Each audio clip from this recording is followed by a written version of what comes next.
உங்கள் வீட்டில் உடஞ்சி போன சேர் இருந்தால் அதை தூக்கி போடாமல் இந்த மாதிரி ட்ரை பண்ணி பாருங்கள். ரொம்பவே யூஸ்ஃபுல்லாக இருக்கும்.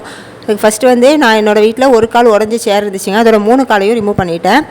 அதுக்கப்புறம் அதோட மேல் பகுதி இருக்குது பாருங்கள், அது உள்ளே வந்து ரவுண்ட் ஷேப்பில் வந்து இந்த மாதிரி ஒரு வாளியை வச்சு மார்க் பண்ணிவிட்டு அதையுமே வந்து கட் பண்ணி எடுத்துக்கிட்டேன். அந்த வாளி உள்ளேயும் சைடில் சின்ன சின்ன ஹோலாக போட்டு எடுத்துக்கிட்டேன். இப்போ இதுக்கு 4 மூலையிலையும் வந்து சின்ன ஹோல் போட்டுட்டு அதில் வந்து நல்லா திக்கான கயிறாக கட்டி நம்ம வீட்டு வாசலில் வந்து தொங்க விட்டுடலாங்க. இப்போ இது உள்ளே வந்து வாளியில் மணலை ஃபில் பண்ணி கொட்டி வச்சிட்டோம்னா அழகான பூச்செடிகள் வளர்க்க வந்து இந்த சேரை யூஸ் பண்ணிக்கலாம்.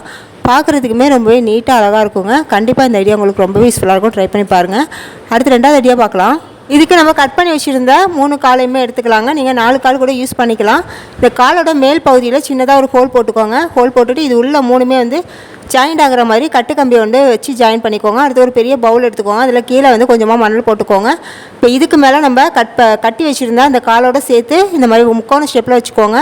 வச்சுட்டு இதுக்கு மேலே வந்து நம்ம சிமெண்ட் கலவையை வந்து தண்ணியில் கரைச்சி நல்லா கெட்டியான பதத்தில் மேலே வந்து போட்டு விட்டுக்கோங்க. போடும்போது கைக்கு க்ளவுஸ் போட்டுக்கோங்க. இப்போ அடுத்ததாக இதை நல்லா காய விட்டுருங்க. ஒரு நாள் ஃபுல்லாக நல்லா காயணும். காய்ஞ்ச பிறகு இது அப்படியே வந்து கவுத்து விட்டு எடுத்திங்கன்னா ஈஸியாக வந்துடும். நம்ம அடியில் மணல் போட்டுருக்கிறதுனால கண்டிப்பாக ஒட்டவே ஒட்டாது. இதுக்கு மேலே நீங்கள் தட்டி விட்டுட்டு பெயிண்ட் பண்ணுறதுனா பெயிண்ட் பண்ணிக்கலாம். அவ்வளோதாங்க, சூப்பரான ஒரு ஸ்டூல் ரெடி ஆகிடுச்சு. இதை நம்ம சின்ன பசங்க உட்காரத்துக்கு கூட யூஸ் பண்ணிக்கலாம். அப்படி இல்லைனா பூத்தொட்டி வைக்க இந்த மாதிரி எதுக்கு வேணாலும் நம்ம வந்து யூஸ் பண்ணிக்கலாங்க. ரொம்பவே யூஸ்ஃபுல்லாக இருக்கும். ட்ரை பண்ணி பாருங்கள். இதோட ஃபுல் டீட்டெயில் வீடியோ வேணும்னா கீழே கொடுக்குற லிங்காக நீங்கள் செக் பண்ணி ஃபுல் டீட்டெயில் வீடியோவாக பார்த்துக்கோங்க. தேங்க்ஸ் ஃபார் வாட்சிங்.